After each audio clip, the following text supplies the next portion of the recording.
ఇక ఏపీ అసెంబ్లీలో సీఎం చంద్రబాబు మాట్లాడుతున్నారు. లైవ్ ద్వారా చూద్దాం. ఈరోజు నేను ఈ సభలో ఒక ప్రత్యేకమైన తీర్మానం పెడుతున్నాను అధ్యక్ష. ఈ తీర్మానం ద్వారా కేంద్రానికి పంపించి కేంద్రాన్ని ఒప్పించి బుడగ జంగాన్ని కూడా ఎస్సీలో చేర్చడానికి అన్ని విధాల ప్రయత్నం చేస్తాం. అదే సమయంలో ఈ బుడగ జంగాన్ని ఏ గ్రూప్లో, ఎందుకంటే మొత్తం వీళ్ళు ఉండేది కొద్దిగానే ఉన్నారు, ఏ గ్రూప్లో కూడా మనకు ఆ ఫ్లెక్సిబిలిటీ పెట్టాం. కాబట్టి వీళ్ళని ఏ గ్రూప్లో పెట్టడానికి ఈ ప్రభుత్వం అన్ని విధాల ప్రయత్నం చేస్తుందని వారందరూ కూడా హామీ ఇస్తూ ఈ తీర్మానాన్ని ఏకగ్రీవంగా మీరందరూ బలపరచవలసిందిగా ఆమోదించవలసిందిగా కోరుకుంటున్నాను. ఇది అల్టిమేట్గా దిశ. ఈరోజు మీరు చూస్తే చరిత్రలో రామచంద్రరాజు కమిషన్, లేకపోతే జస్టిస్ పొన్నయ్య కమిషన్, పాత ఒకసారి చూస్తే కృష్ణా మాదిగా ఎట్లెట్లా ఇది చేశాడు, నారావారిపల్లి సీఎం ఇంటి నుండే మాదిగ పాదయాత్ర, అక్కడికి పోయి మా తల్లి దగ్గర మెమరాండం ఇచ్చి ఆవిడ ఆశీర్వాదాలు తీసుకొని బ్లెస్సింగ్స్ తీసుకొని అక్కడి నుంచి ప్రారంభించడం, ఇవన్నీ చూసినప్పుడు అధ్యక్ష ఓసారి చాలా ఎమోషన్ గురవుతాం చరిత్రలో. I have done, but ఈరోజు ఈ అసెంబ్లీ సాక్షిగా ఒక్క నిమిషం అధ్యక్ష,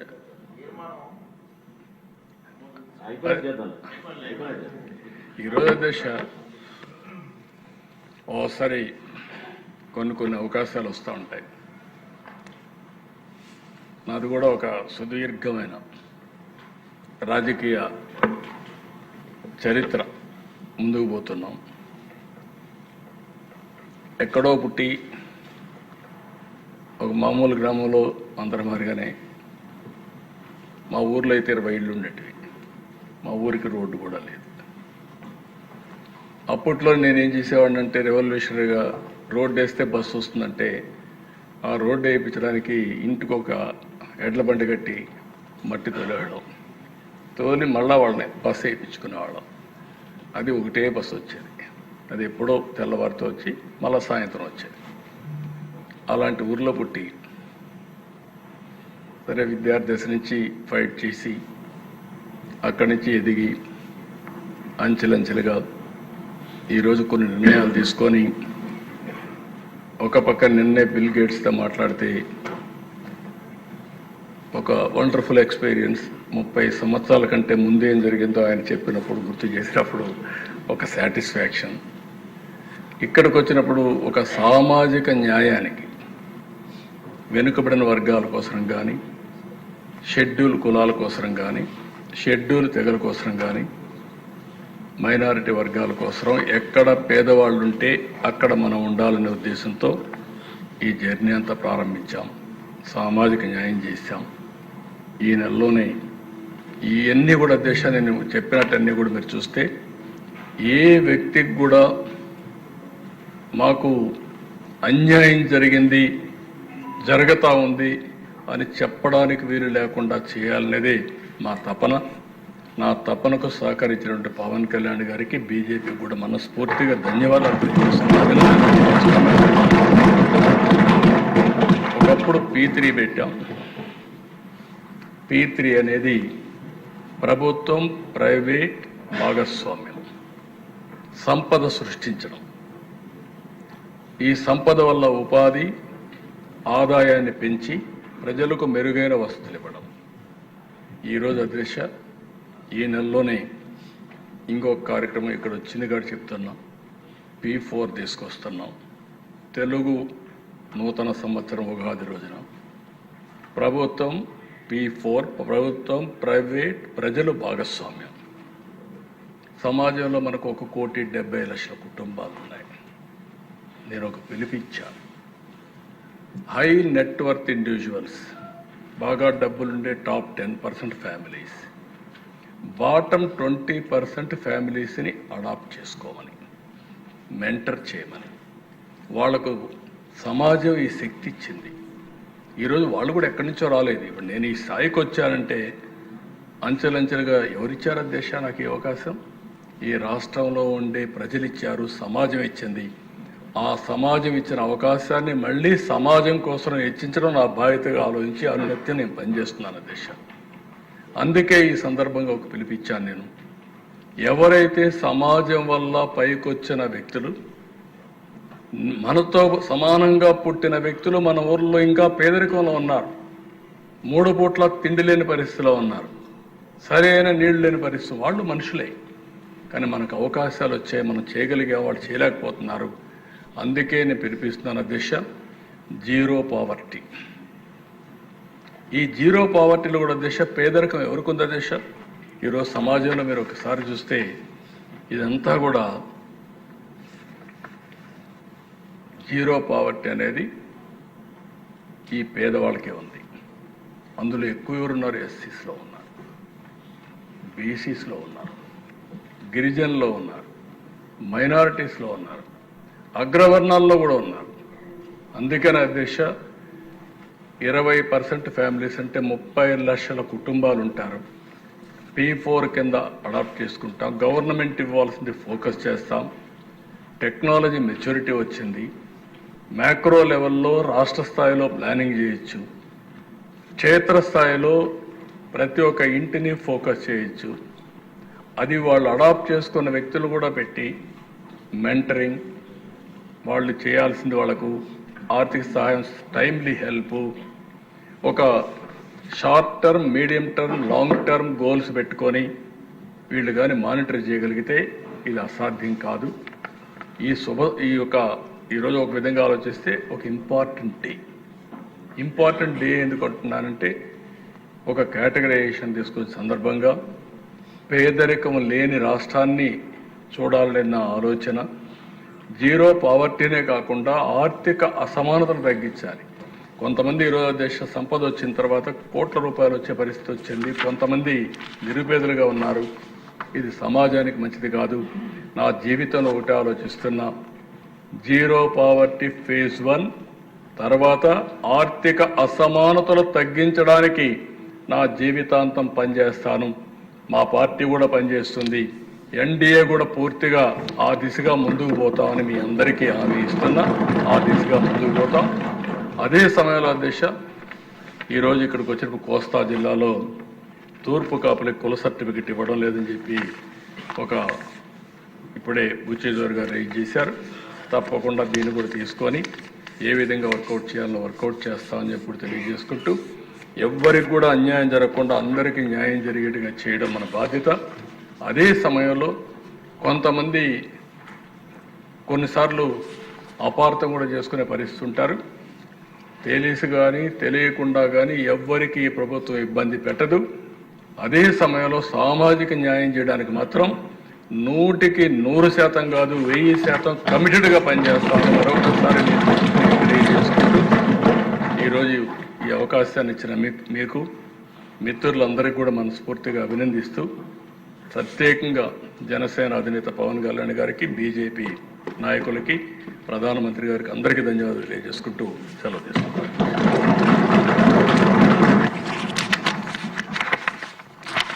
తర్వాత ఇప్పుడే ముఖ్యమంత్రి గారు ఒక తీర్మానాన్ని అనౌన్స్ చేశారు.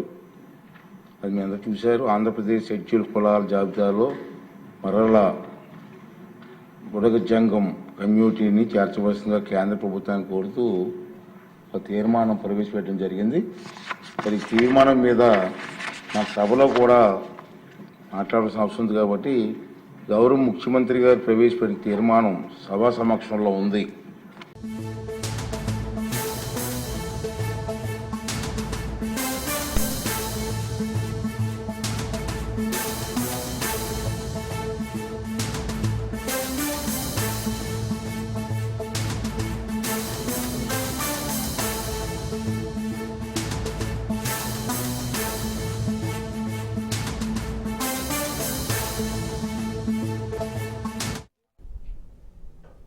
రైట్ గా బెట్టింగ్ యాప్స్ కేసులో దర్యాప్తు స్పీడప్ అయింది. పంజగుట్ట పిఎస్ లో రీతూ చౌదరి విచారణకు హాజరయ్యారు. ప్రస్తుతం ఆమెను పంజగుట్ట పోలీసులు విచారిస్తున్నారు. ఆమెను బెట్టింగ్ యాప్ కంపెనీలు ఆర్థిక లావాదేవీలపై ఆరా తీస్తున్నట్టుగా తెలుస్తోంది. కాగా ఇప్పటికే బెట్టింగ్ యాప్స్ కేసులో విష్ణుప్రియను విచారించారు పోలీసులు. ఆ విచారణ అనంతరం విష్ణుప్రియ ఫోన్ ను పోలీసులు సీజ్ చేసినట్టుగా తెలుస్తోంది. విచారణలో విష్ణుప్రియ స్టేట్మెంట్ ను రికార్డ్ చేశారు పోలీసులు. పంజగుట్ట పిఎస్ లోనే ఆర్జే శేఖర్ భాషను కూడా విచారించారు.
రైట్ బెట్టింగ్ యాప్స్ కేసులో దర్యాప్తు స్పీడప్ అయింది. పంజగుట్ట పిఎస్ లో రీతూ చౌదరి విచారణకు హాజరయ్యారు.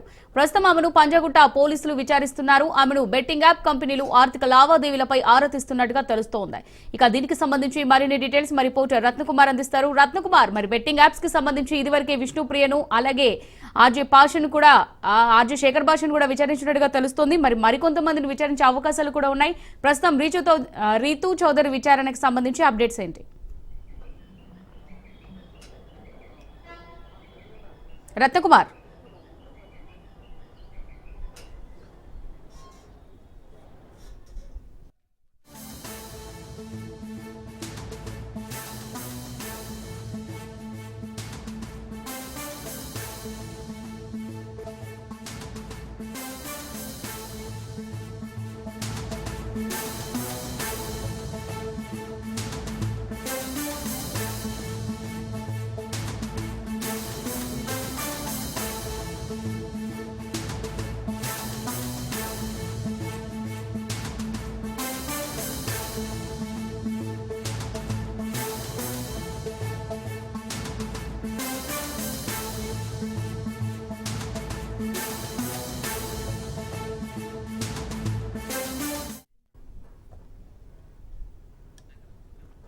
మరోవైపు అటు బెట్టింగ్ యాప్స్ ప్రమోటింగ్ కేసులో కీలక పరిణామం చోటు చేసుకుంది.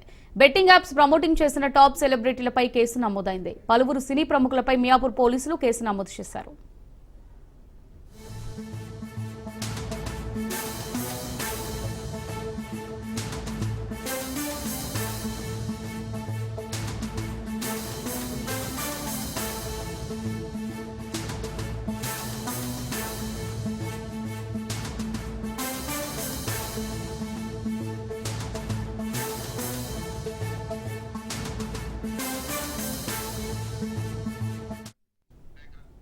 రైట్ గా బెట్టింగ్ యాప్స్ కి సంబంధించి మరిన్ని డీటెయిల్స్ మా రిపోర్టర్ రత్నకుమార్ లైవ్ ద్వారా అందిస్తారు. రత్నకుమార్, మరి పంజగుట్ట పిఎస్ లో రీతూ చౌదరి విచారణకు హాజరైనట్టుగా తెలుస్తోంది. మరి దీనికి సంబంధించి అప్డేట్స్ ఏంటి?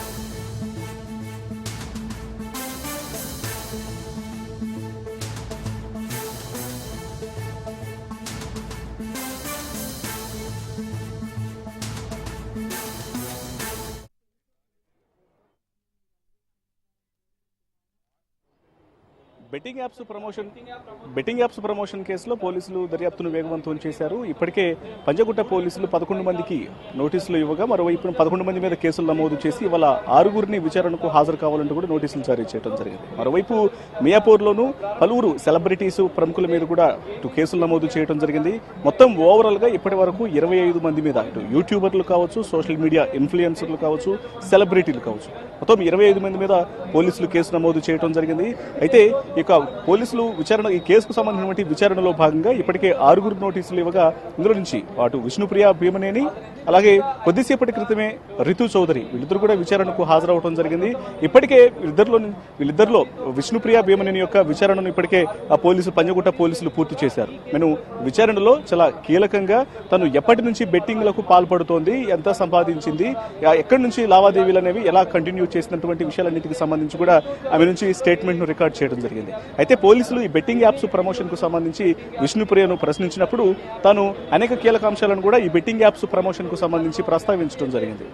తనను కొంతమంది యాప్స్ ప్రమోషన్ కు సంబంధించి అప్రోచ్ అయినప్పుడు వాళ్ళందరూ కూడా ఇవన్నీ లీగల్ అని తనకు తెలియజేశారు. ఇవి నిజంగానే లీగల్ అనుకొని తను గత కొంతకాలం నుంచి ఈ యొక్క ప్రమోషన్స్ చేశాను, అయితే ఈ మధ్య కాలంలో మాత్రం ఎటువంటి ప్రమోషన్స్ అనేవి చేయట్లేదు అనేటువంటి విషయాన్ని కూడా తెలియజేసింది. అయితే మొత్తం దాదాపు చేసినటువంటి బెట్టింగ్ యాప్ ప్రమోషన్ కు సంబంధించి 15 యాప్లకు సంబంధించినటువంటి ప్రమోషన్స్ చేశాను.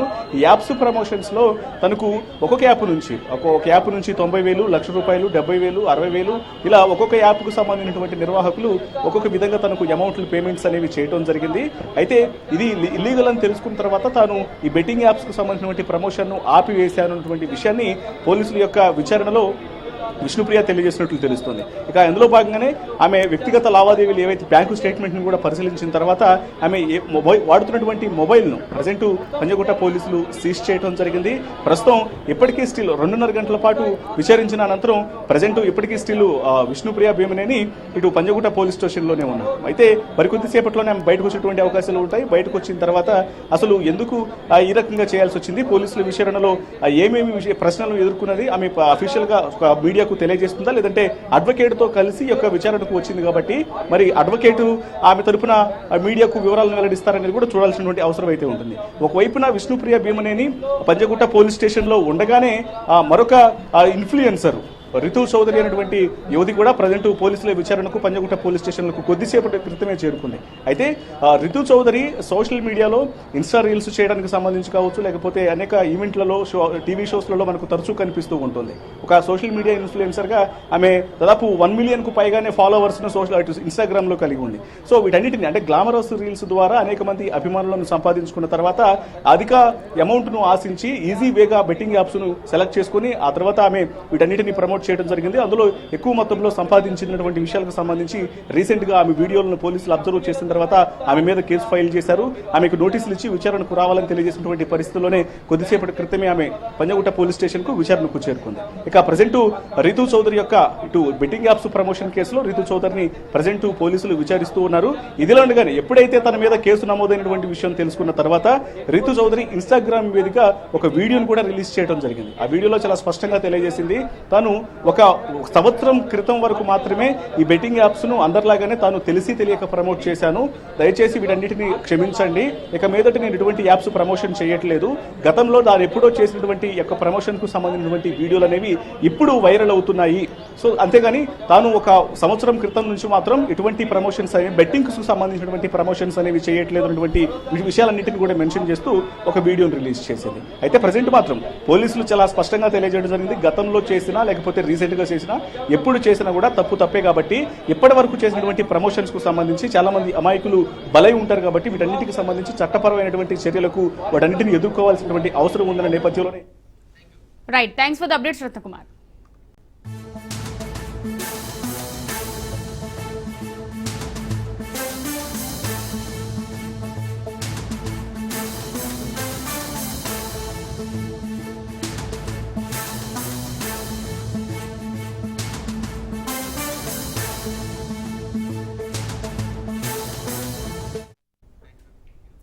రైట్ ఛత్తీస్గఢ్ బీజాపూర్ దంతెవాడ జిల్లాల సరిహద్దులో మరోసారి భారీ ఎన్కౌంటర్లు జరిగాయి.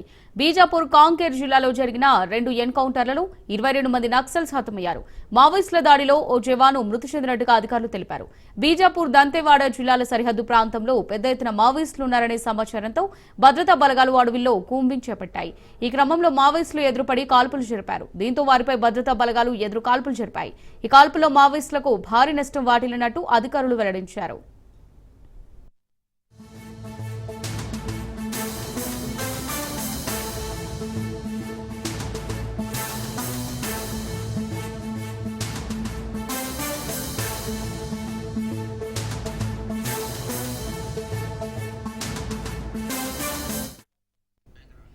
ఘటనా స్థలి నుంచి 18 మంది మావోయిస్టుల మృతదేహాలతో పాటు తుపాకులు, భారీగా పేలుడు పదార్థాలను స్వాధీనం చేసుకున్నట్టు తెలిపారు. ఎదురు కాల్పులు కొనసాగుతున్నాయని భద్రతా సిబ్బంది వచ్చిన తర్వాతే పూర్తి వివరాలు వెల్లడిస్తామని అధికారులు చెప్పారు. అయితే ఈ ఎదురు కాల్పులో జవాను ప్రాణాలు కోల్పోయినట్టు అధికారులు వెల్లడించారు.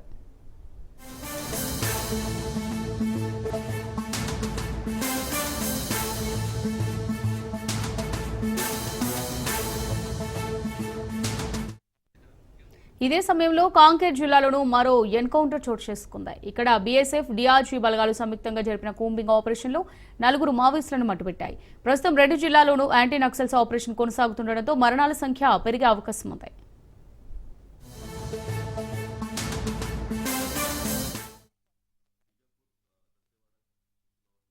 आज सुबह से मुठभेड़ जारी था, जिसमें DRG Bijapur, DRG Dantewada, STF और कोबरा की संयुक्त टीमें ऑपरेशन पर निकली थी, जिस पर से सुबह 7 बजे से लगातार मुठभेड़ जारी था। इस मुठभेड़ के बाद अभी तक 18 माओवादियों के शव बरामद हुए हैं। इसके साथ में ही ऑटोमेटिक्स और सेमी ऑटोमेटिक हथियार के अलावा कई प्रकार के अन्य हथियार भी बरामद हुए हैं।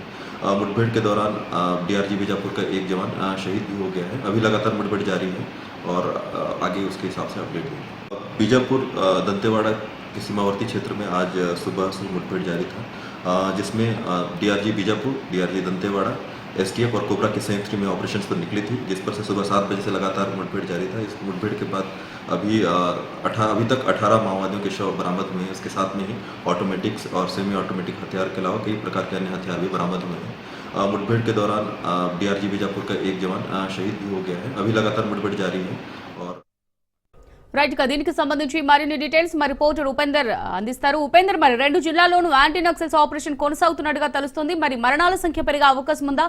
దీనికి సంబంధించి డీటెయిల్స్ ఏంటి?